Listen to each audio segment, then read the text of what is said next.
G'day everybody, my name is Elliot Waters and you're listening to the Dysregulated podcast. As always, thank you for tuning in. Today's episode, just a quick check-in to let you know how I'm travelling because there's a bit of news to report on.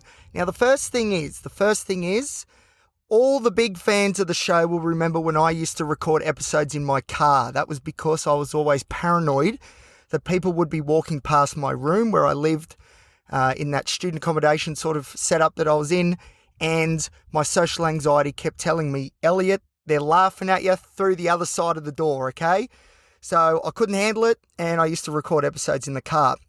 Now I'm back in the car doing it again. Now why, you may ask, why are you back in the car, Elliot? Well, similar thing, on the mental health ward that I'm staying in at the moment, people are going backwards and forwards and I don't think that they could hear me talk anyway, but just knowing that there might be someone on the other side of my door is enough to make me jump back into the car like I have today. It's not just that though. I actually listened to one of the episodes back, which I rarely do. I hate listening to myself talk, like we all sort of do, I guess, but I really don't like. Usually I just upload with my eyes closed and go, all right, submit, and then that's it. I never listen to it again. I just get some feedback from you guys and then I know if we've hit the mark or not. But this particular time, I went back and listened to the episode on those that I've lost along the way. Now, partly I did that because it's created quite a stir amongst people, which is, I guess it's good because, there's a lot of people that I guess would like to see me more, and I need to make sure that I put in the effort required to keep those relationships strong. So I thought, okay, I better go back and listen to it just to see what I exactly said, because that's the thing. Like so many of the episodes I do on this show, I just don't really remember what I said. I have a bit of an idea, a general idea of what I said, but I don't have that level of detail. And the reason I think is when I do these episodes, I'm in fight or flight mode or freeze, but I'm in flight mode. So although I'm able to talk, get these episodes out, it's almost like I disassociate a little bit and I'm just running on autopilot. So quite often, like I said, a lot of these episodes that I've done, I don't really know what I said. I know a bit of an idea of what I probably said, but when I get feedback from you guys, that's usually how I know if we've done a good job or not. But I listened back to this episode, and one thing that I noticed was that it sounded very echoey, and that's because the room that I'm staying in, room 18, is very echoey. There's no carpet or anything because it's a mental health ward, so, that's all part of the deal. So I've gone out into my car doing this episode, filling you all in with what's been going on because there's been a bit. So let's get into that part. So today I had my first clinical review, which included a social worker, an occupational therapist, a psychiatrist and a nurse, myself and my parents, because they obviously have buy-in to my welfare as well. So it pretty much went as how I expected. We discussed what the keys are for me moving forward, one of which is psychological therapy. Another is building healthy habits and routines. This is all pretty basic stuff, you could say, that I've spoken about many times before, but now is the time we need to lock these things in. And that's exactly what this clinical review was about. I really put the focus on my anxiety though, because this is the thing. I've got all these different labels, okay? All of them. There's like 7, 8, 9 of them, or whatever it is. But if there's one that underpins everything and really blocks me from moving forward and doing the things I know I should be doing, it is anxiety. Whether it's generalized anxiety or social anxiety, it doesn't matter. Anxiety stops me from doing the things that I should be doing. And the fact that I know I should be doing them and feel incapable of doing them makes me very depressed. And you can see how this sort of spirals down very quickly. So I really made the focus today in this clinical review about my anxiety because it needs to go. It needs to go because I spoke before about fight, flight or freeze. Well, usually, not when I do these episodes, but usually I'm in freeze mode and I'm not doing the things that I know I should be doing, and that is a depressing thought. So the anxiety comes first for me when we're looking at, the big anxiety depression too. Anxiety is the one that tends to come first, and then the depression comes after when I'm incapable of doing the things I know I should be doing. Because I'm very, goal orientated. Now, if you're trying to achieve a goal or a task or whatever, you get hits of dopamine. Boom, dopamine's that reward chemical.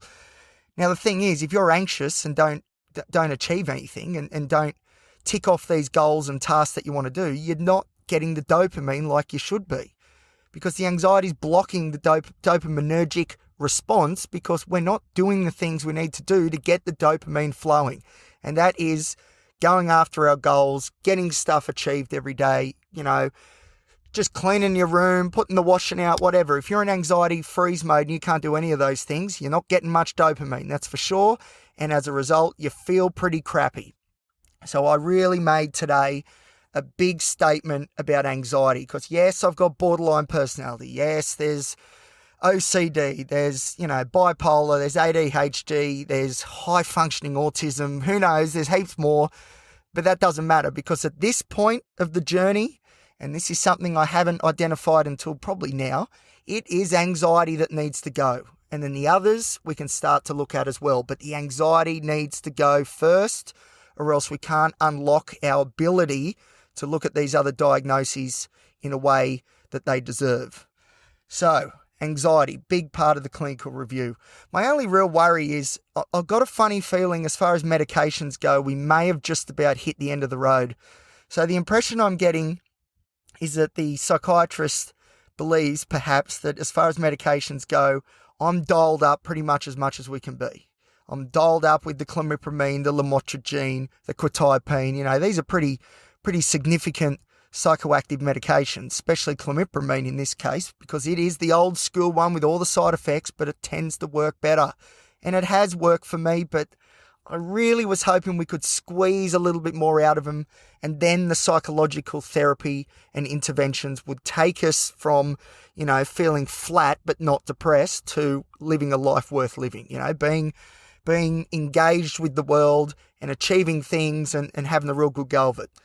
But it appears maybe, just maybe, the medications have got me as far as they can, and this is what we're going to have to deal with. And that's a bit of a problem because, for example, today I was at work and I lasted 4.5 hours before I had to go because I was overwhelmed, I was stressed, I was anxious, and it was just it's been a terrible day, to be honest, a really terrible day. But we're getting this episode out. That's the main thing. Even though it's been such a terrible day, a bit of a write-off, we are finishing on a high with me doing this episode. Anyway, I'll continue. So the thing is, I really need therapy, Diagnoses like borderline personality, you can't medicate personality. You just can't. Trust me, I've tried it, you can't do it. But what you can do is straighten it all out a bit with psychological interventions. Now, psychological therapy costs a lot of money. I don't have much money, as we know. Okay, if anyone wants to donate to me, please do. Maybe more on that later. Anyway, that's for down the track. I'm not going to blow that secret just yet. Where was I? Oh yeah, psychological therapy is expensive. So for me to get the psychological therapy that I need to be working more so I can fund it and afford to go. Now the problem is, for me to work more, I need to be in therapy so I can practice these skills and techniques so I can be engaged at work and do more hours and put more on my plate. Do you see where there's a problem? What comes first, the therapy or the money? Or the money or the therapy? So this is a real problem that I've got at the moment because I'm not really capable. My capacity to work more isn't really there at the moment. And as a result, I'm not in therapy like I need to be. And that means because I'm not in therapy, I can't bump the hours up at work or even, apply for new jobs and stuff in the mental health field because I'm just not at that point at the moment. So that's a big problem.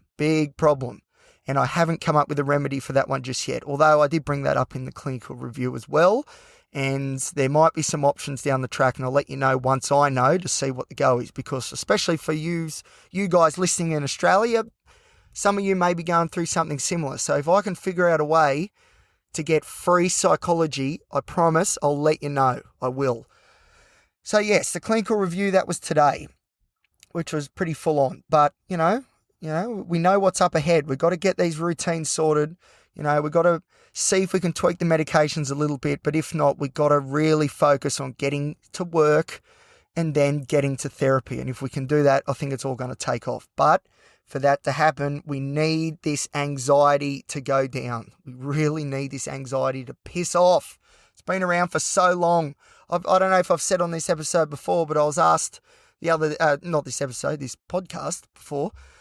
I'm not sure if I've said this, but I was asked the question the other day, when do you think, your anxiety started? And I remember in year 2, I was on the monkey bars, and I remember it like it was yesterday, and I remember thinking, I have a feeling I've already told this story, but anyway, whatever, it's a good one.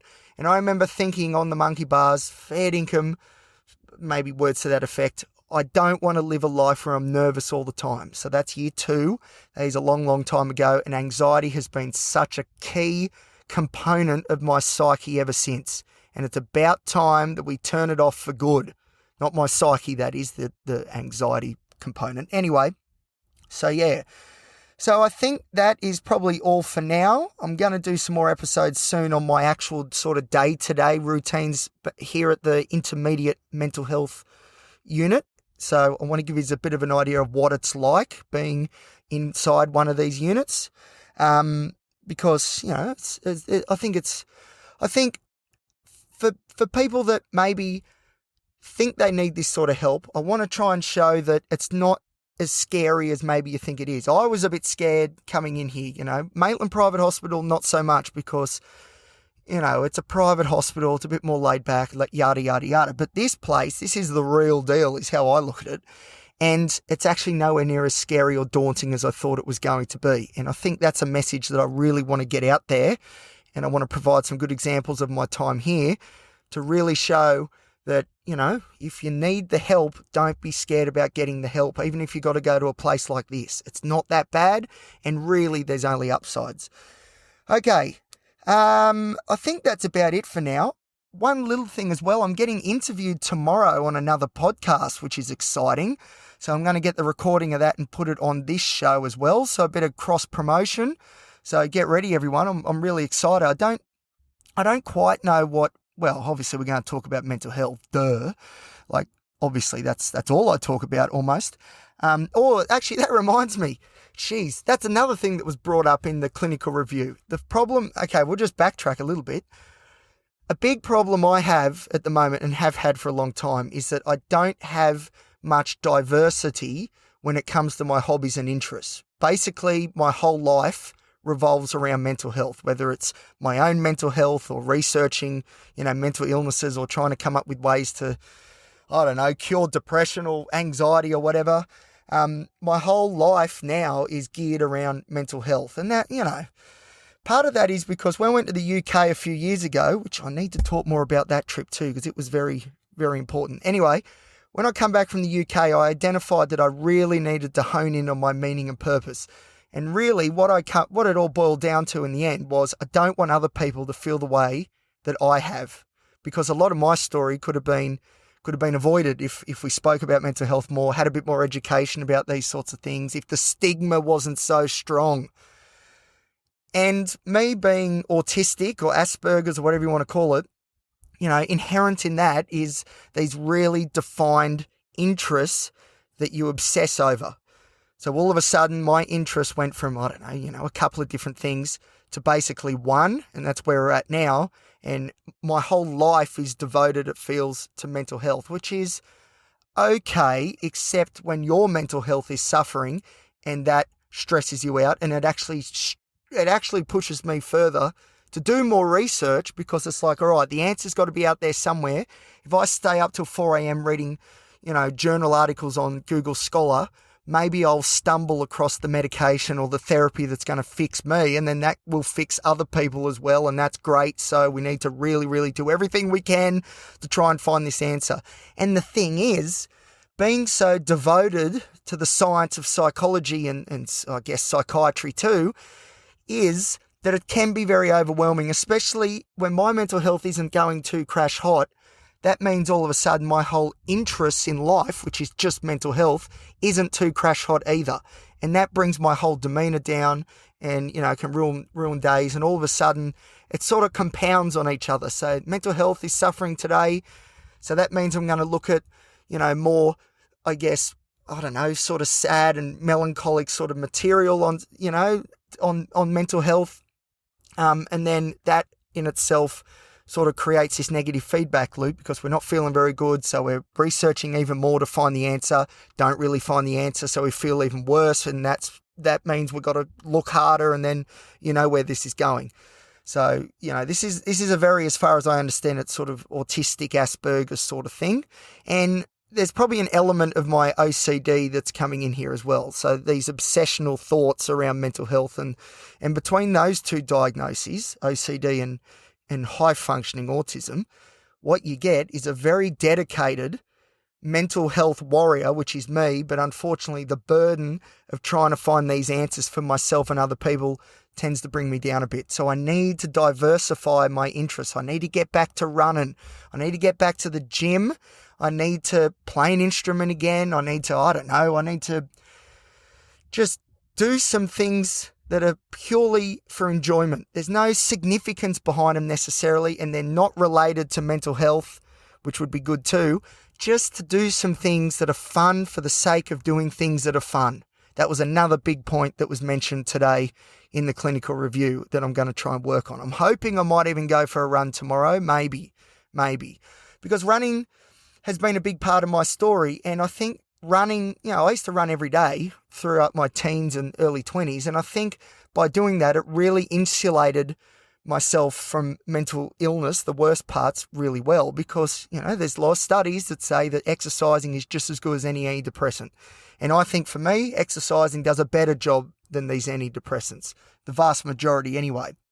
So it makes sense if I'm running every day, that's a shot of endorphins and, dopamine again. That's come up again. Dopamine's important because, I'm chasing these goals. I want to go for a run today, and then I did it. So the dopamine's firing. We know how this sort of works on a pretty basic level, but that is the gist of it.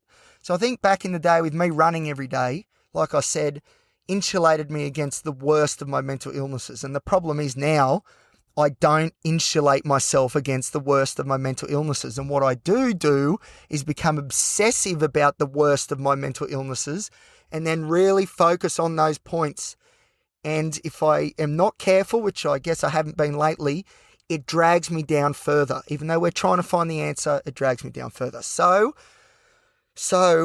another of the big goals, get routines, but get these healthy habits, and let's do some things for fun, just for the sake of enjoyment and having a good time, within reason, of course. But yeah, get back to the gym, running, playing an instrument. What else did I say? I'd like to start singing again. I haven't sung for so long. I love singing. I'm not very good, but very passionate singer. So that was another big part of today. All right, well, I think that is all. That episode has gone about 4 times as long as I thought it would, but I think I've got some stuff out there. That's good. It's been a while since I've uploaded, and I was very excited all day today. I was like, yep, when I get back, I am going to do an episode, and we've done it, and I'll tell you, the dopamine is firing. All right, so if you're enjoying the show, feel free to like, subscribe, give us a 5-star rating, and please, if you think this show would help somebody, please share the show around with your mates. And you can contact me on Instagram at thedysregulated.podcast or elliot.t.waters. Send me a message. Give me some ideas of episodes you'd like to hear, and I'll do the research within reason, of course, and then we'll get some material out there. So I'm loving the messages I get. Keep them coming, please. All right, thank you for listening, everybody, and I will see you next time here on the Dysregulated podcast.